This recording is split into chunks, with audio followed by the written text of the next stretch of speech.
License and registration, please. She did this. She zigzag. Listen. Okay, focus anak. Put it on park first for now. Put it on park. Kausapin kita. Yung nandun sa sasakyan, nagchuchongke. Okay. So nagbibideo ko, nakatitig sa akin. So ang ginawa ko, binigyan ko siya ng peace sign. So ang ginawa niya, Gumanon lang. gumanon. Just wanna make sure na alam mo yung ginagawa ng guys. But Ito naman yung nag-aaral kami. yep, Siya sa amin. kaya nga kita niya rito eh. Good job anak. Proud of ya.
Si bunsunita ko, nag-aaral magmaneho. Tinuturuan namin ni Mrs. T. Kahapon, tinuruan ko siya at ngayon naman si Mrs. T. Si Mrs. T nagdala siya dito at ito ang pinili na piniling lugar para magsanay siya ng paikot-ikot. Meron siyang G1 license na dito sa Ontario ay learners or driver's permit. Kailangan ng holder na ni junior ni Bunsuni na magkaroon nun para makapagmaneho. Pero isa para sa mga kwalifikasyon para makapagmaneho siya ay kailangan meron siyang license na kasama, valid license na kasama sa tabi niya. At sa pagkakataong ito, si Mrs. T nga siya. Si Mrs. T ang kasama niya. Ang mga bata ay madaling maka-pick up ng ng ganitong pag-aaral. Pagkakataon niya to, magandang pagkakataon dahil March break ngayon. Sa March break ng mga estudyante ngayon, 2025, year 2025 to, Marso. Ito yung malaking parking lot, isa sa malaking parking lot dito sa Arena, Tom Graham Arena Complex dito sa Richmond Green. Isang malaking popular na park dito sa Richmond Hill, Ontario. Pinagmamalaki ko itong aking anak na to. Well, silang dalawa ni Juniorita dahil napaka-bright nilang estudyante at ganun din nga sa pagmamaneho. Ang dinadrive ng aking bunso niya ay 2003 Honda Accord V6. Malaking makina niya, V6. At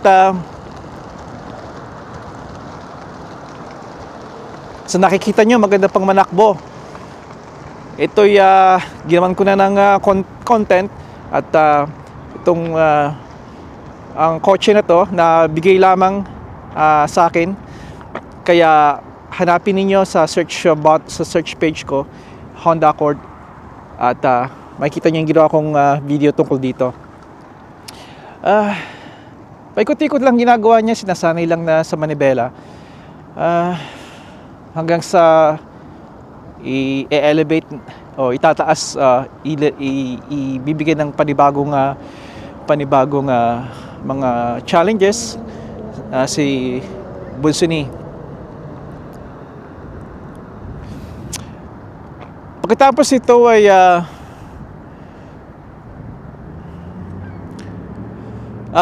dadalhin namin siya sa isang school kung saan magsasanay pa siya ng lubusan. Option yung sa amin, pwede namang hindi, pero kinukonsidera namin yon. Sabihin natin ngayon, masyado pang maaga, pero mataas na chance na kinukonsidera namin yon.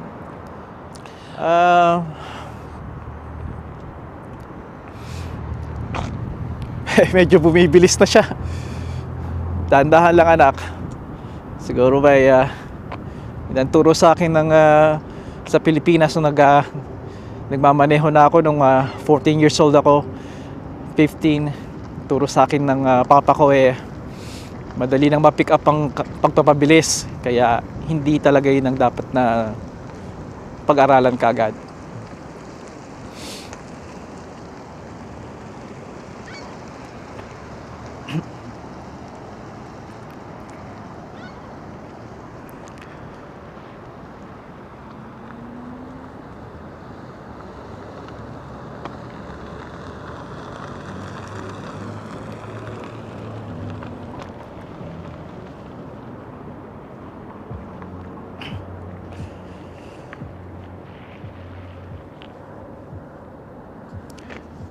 Yung nakita niyong umalis na SUV, black SUV, I would assume na that's an Audi, ay nagchochongke.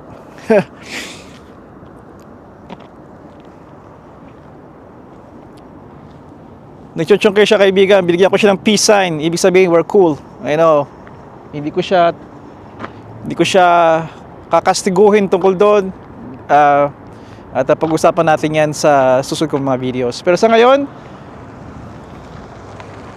ang aking anak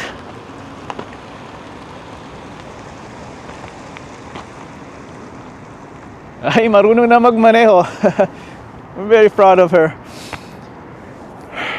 Tinuruan ko siya mag-maintain ng mga sakyan at patuloy ko pa yung tuturo sa kanya sa mga videos ko at sa mga photos namin ni Mrs. T sa Instagram. Nagpapalit din siya ng gulong, nagsaswap siya. Ito yung mga bagay na essential na kailangang may turo natin sa ating mga anak sa pagharap nila ng mga challenges sa patuloy nilang paglaki at pagmulat dito sa mundong ito na pinili nating ipamulat sa kanila.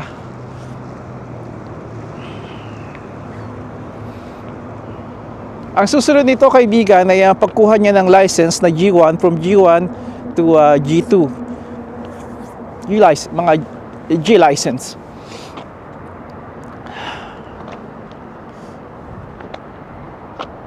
Well, kaibigan, magpipicture pa ako. May mas malapit.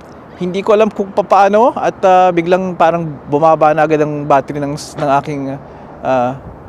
aking camera. Very proud of her. Ibigan, sana ganun din ang mga anak ninyo, nakakakuha na ng lisensya at maayos at ligtas ang proseso ng pag-aaral nila ng pagmamaneho. At dun sa mga nakakuha na, naka-experience na nito, congratulations sa inyong mga anak at sa inyo as a parent na ginabayan ninyo inyong mga anak. Ito ay isang magandang yugto ng buhay nila, di ba? Naalala ko yung aking pagmamaneho at ganun din si Miss T, kaya exciting ito sa amin. Kaibigan, magpapaalam na muna ako sa inyo at hanggang dito na lang. Kaibigan, padayon.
Proud of you, anak. Proud of you, Bunsuni.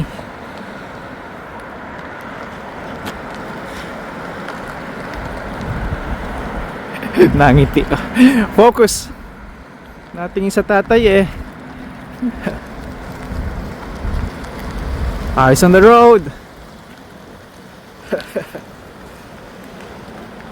I think gusto niyang i-park. Gusto niya yata akong papasukin na.